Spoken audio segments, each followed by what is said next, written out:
Hey guys, it's Morgan. Welcome to the weekly Shlog. Zach is over here generating anger. Look at that, actually. He sort of might be. Yes.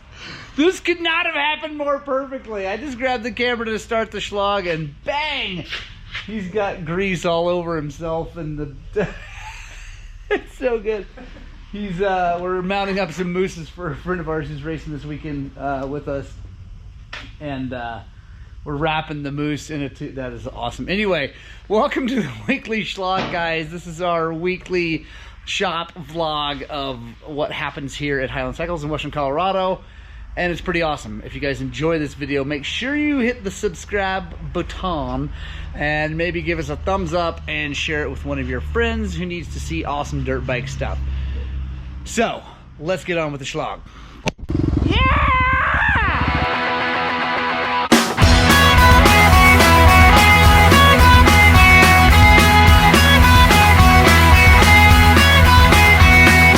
Somebody's gonna get high and it's gonna be me. Alright guys, so first thing that happened today, it's Tuesday, it's 10 o'clock in the morning, and I was actually getting ready to go mail some stuff, some hats out, some people ordered, and pick up some parts from our local dealer, and up rolls a Cadillac Escalade, which is not our normal customer normally, and I mean there's definitely some, but it's usually pickup trucks and vans and things like that. And out she walks, and I'm like, hey, how's it going? And in her hands she has a box. I'm like, oh, hey, how's it going? She's like, hey, I have a cake for you, and boom, that's the cake. And there's Suzanne. Oh my God, Morgan. Woo! Haha, this is awesome. We're starting the Shlog off right. But anyway, there's a Dirt Bikes cake from the one and only Kevin O'Laughlin. Thank you, Kevin. Thank you so much. I really appreciate it. I was trying to follow a little bit of a diet, lose some weight, be healthy for this race this weekend. That's all out the door now, so we're ready to rock and roll. Look at Suzanne again. Ah, yeah! She's having so much fun. Look at that! Stop it! Yes! Oh my God! Yes, it's so good. Bye! Bye, Suzanne! Awesome, guys. Let's get on to the next job. All right, guys. So, I got something awesome to show you guys. I got a helmet on at the shop because our Tucker Rocky rep has this ridiculous thing. Dude, how does it work? The Dualtron. The Dualtron Ultra 2. All right, so how does it work? So I started Zach out in 2, so I'll put you in 2. Put me in the easy one. Oh, you want to go easy? Okay. Yeah, put me in the, I don't want... All right. So then all you do, Morgan, is just however you skateboard, you just want to kind of kick away and just bump this. So that's the throttle there? Yeah. Just, okay. This is the rear brake. Only use that for the... Dude, the front takes a little getting used to, and you, so even being a guy that can use a front brake. But I'll go rear for sure. So you just kind of... Dude.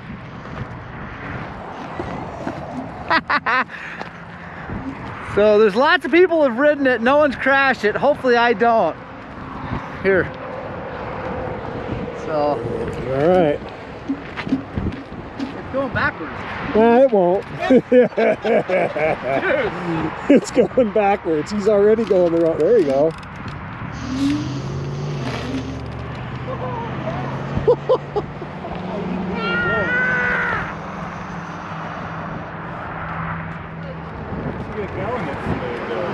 Once you're moving, but to get going is terrifying.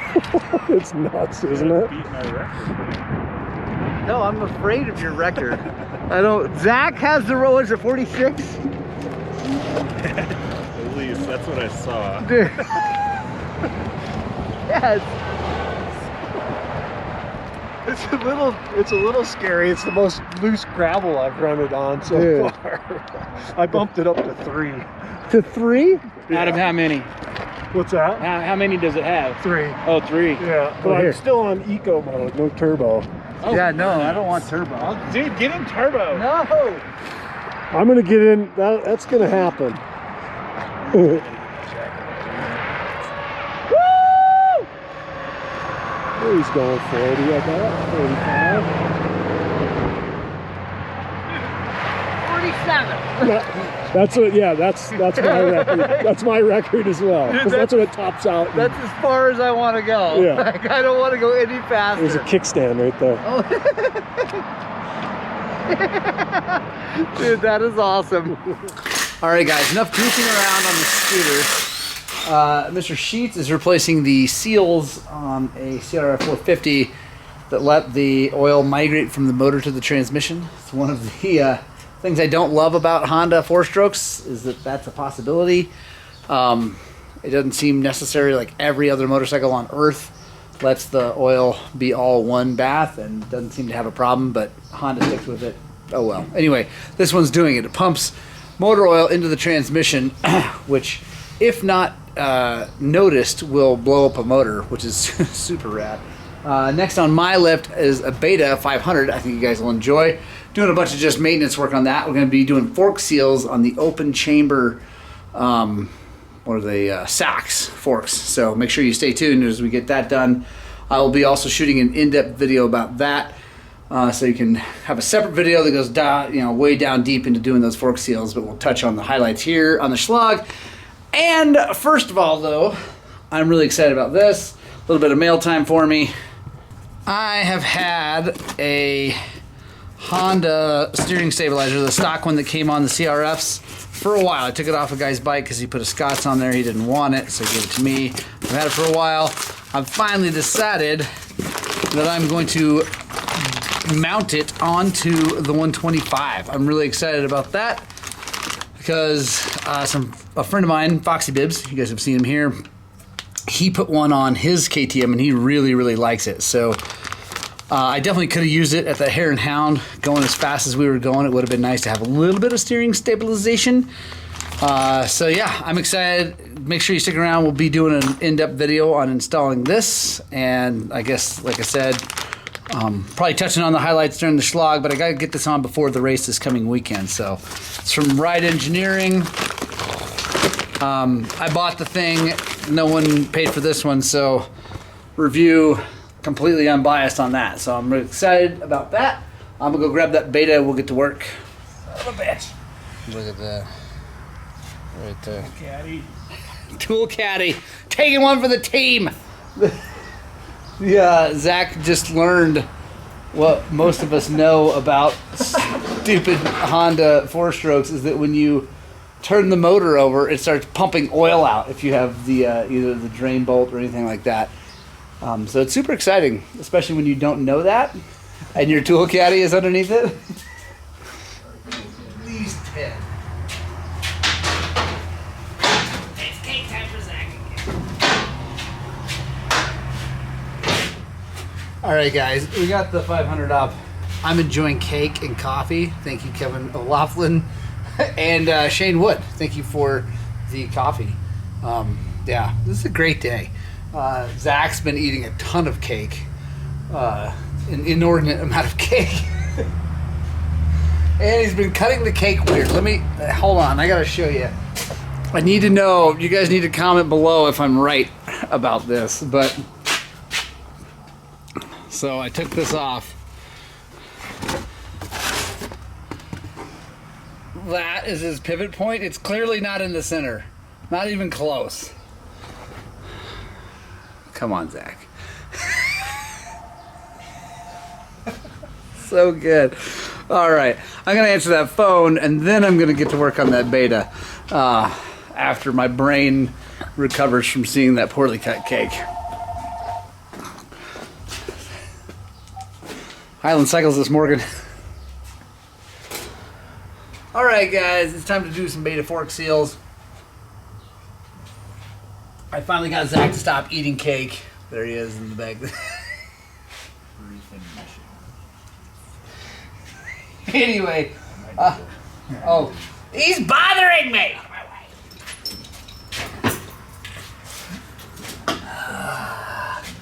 I cannot wait till his wife starts working here to keep him under control.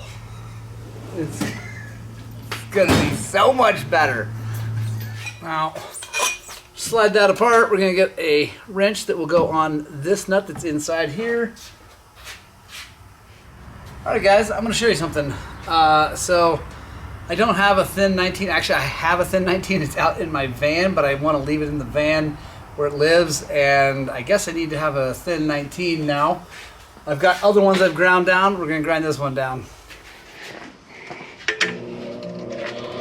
And yes, this is a snap-on wrench that I'm going to ruin. It's all right, it won't be ruined, it'll just be custom.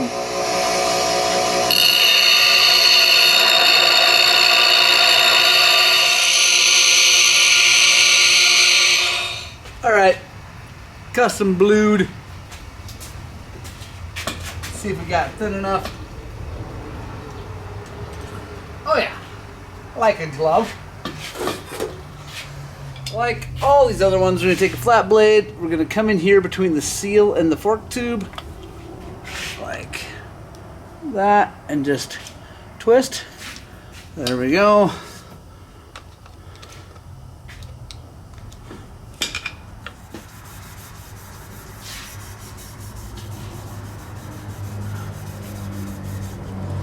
Got a red Scotch-Brite, and the level is 110 millimeters, so I'll show you how we do that with the tool we have, but you basically want an air gap of 110 millimeters down when you're done, when you go to put this thing back together. Sometimes they can be a bit of a bear, and that's okay.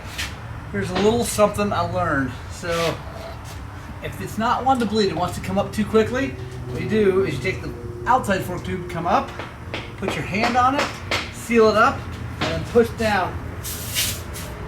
And by doing that, it's forcing the oil up into that cartridge. So guys, this is a fork oil level tool. It's got graduations on the side. You can see it's set at 110 already. Normally they come with a syringe. You put it in there, you suck it out. But if you got like a Mighty Vac like this, you can do it with your air hose and make it go faster.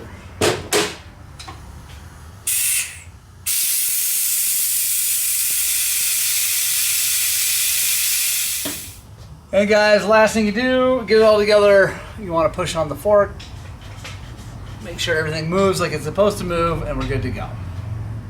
All right, guys, got the forks all done. Put a new front tire on it for him too. Now I'm just bleeding the brakes because it's kind of just a yearly deal for him. He's a super, really smart, intelligent person. He just has us do things preemptively so he doesn't have problems. So yeah, we're bled the front brake already, gonna take care of the rear brake. I've shown that on a bunch of videos, so I'm not gonna do it again right here. All right, guys, so obviously we gotta take the number plate off. The next thing we gotta take off is the triple clamp, because the kit has a bracket that mounts onto the steering stem here. So we gotta get this out of the way. I'm not gonna show you the in-depth part of that. I'm gonna try to do it leaving all the bars and everything on it, which I think is gonna be no problem. I just got 2 or 4 10mm bolts over here, and then the big bolt right in the middle, which I think I can get everything off, slide it up and off, and then slide that down and on. Because it doesn't have a castle nut that holds the steering stem together, when you loosen this and take it off, that wheel tries to roll out. So I got this block, which is what I use for building engines. I'm gonna lift the bike up a little bit, set the front wheel down in here so it can't roll backwards and forwards, and like lower the bike down just to put a little pressure on there, and then that's gonna make this thing way easier to deal with. All right, you see, we got the wheel cradled in there, so it shouldn't want to roll back and forth as we lift that up and off. Just like a Scotch steering stabilizer, this is going to go down.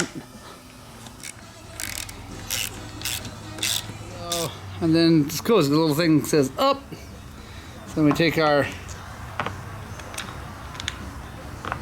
bolts.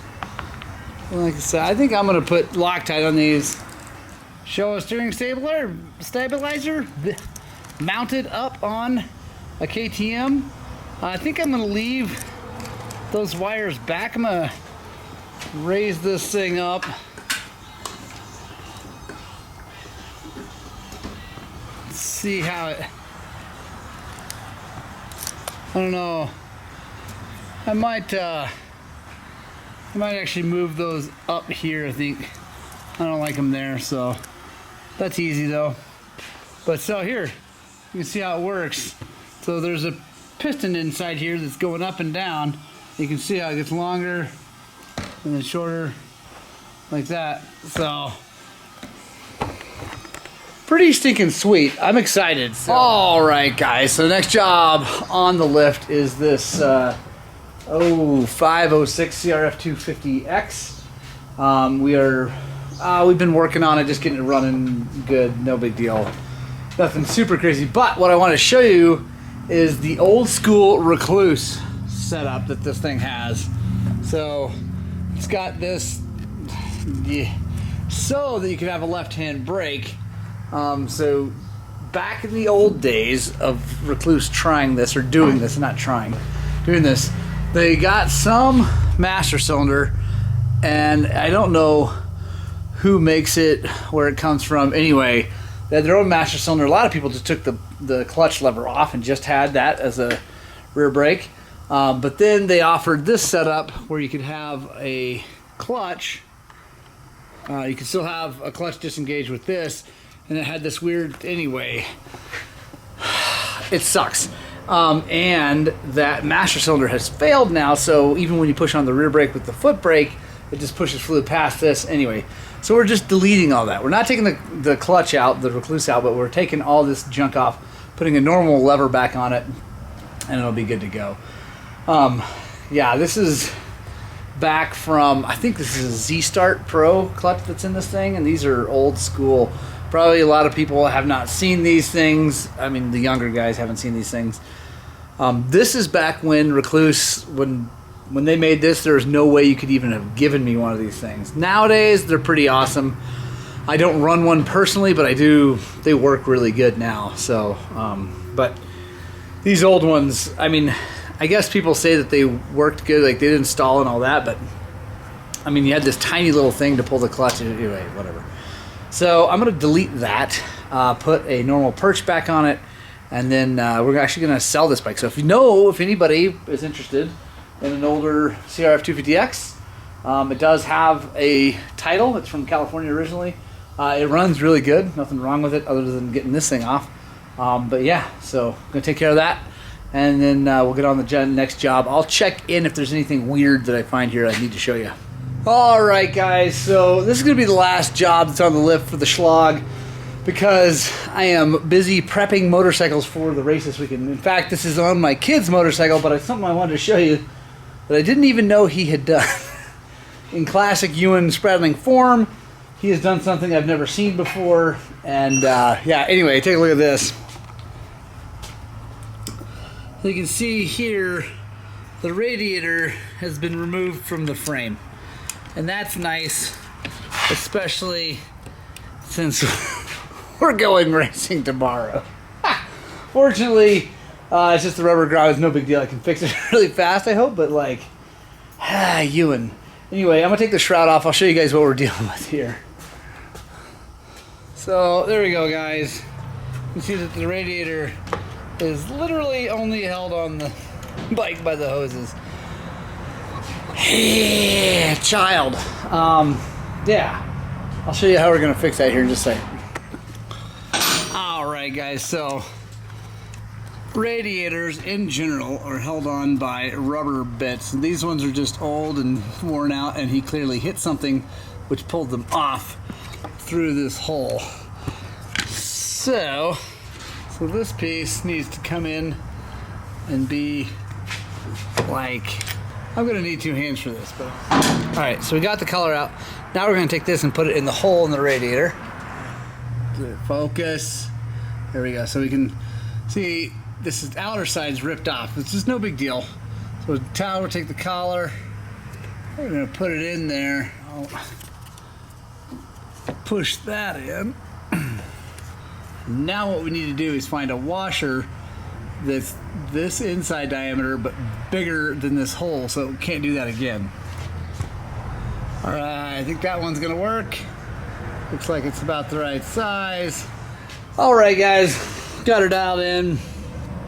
As you can see here, found ourselves a washer bigger than the hole. It's kind of off center, but it's gonna hold it on there. And then this one's actually a lot better. Problem is this one, I couldn't find one with the right inside diameter. That's okay though, because it's really overhanging on this side. That should help keep it on there. So there you go. You don't have to order the parts. I'm going to order the right parts and have them here for the next time we work on this bike, but we're racing and I don't have time to wait. So want to make sure that thing's on there. It's nice and sturdy now. It's going to be good. Get the shroud back on there. I'm going to check in here right before we head out. All right, guys, that's the end of the Shlog. Thank you so much for joining me. I know this one's the super longest, most in-depth one. Honestly, a lot of that comes from the fact that I'm preoccupied for races, and you guys probably figured out that from the last Shlog that was right before a race. I kind of get hurried and get all fired up about going racing. So that's what we're doing. We're going racing. We're going to Radiator, Colorado. It's only a couple hours from here, racing with Weeby Racing. It's going to be awesome. My boys are both racing in the big bike classes. My youngest, well, he's on the Iron Mini, so he's on 100, but he's racing the full C course. My other son, Thomas, is on his 144. He's racing the 250C. The old man is racing 40A on the 125. I'm excited to see how the buck and a quarter does against all the big bikes. I absolutely love the thing. I got that steering stabilizer on there. Actually jetted it up a little bit more. I think we're gonna see some improvement with that. Yeah. Can't thank you guys enough. Can't thank all of our sponsors enough. I just love you guys. Thank you so much for all the support. I hope you have a wonderful day. I hope you get out and spread the gospel of two wheels. And I desperately hope that what we're doing here at Highland Cycles is inspiring you guys to work on and get out and ride your dirt bikes!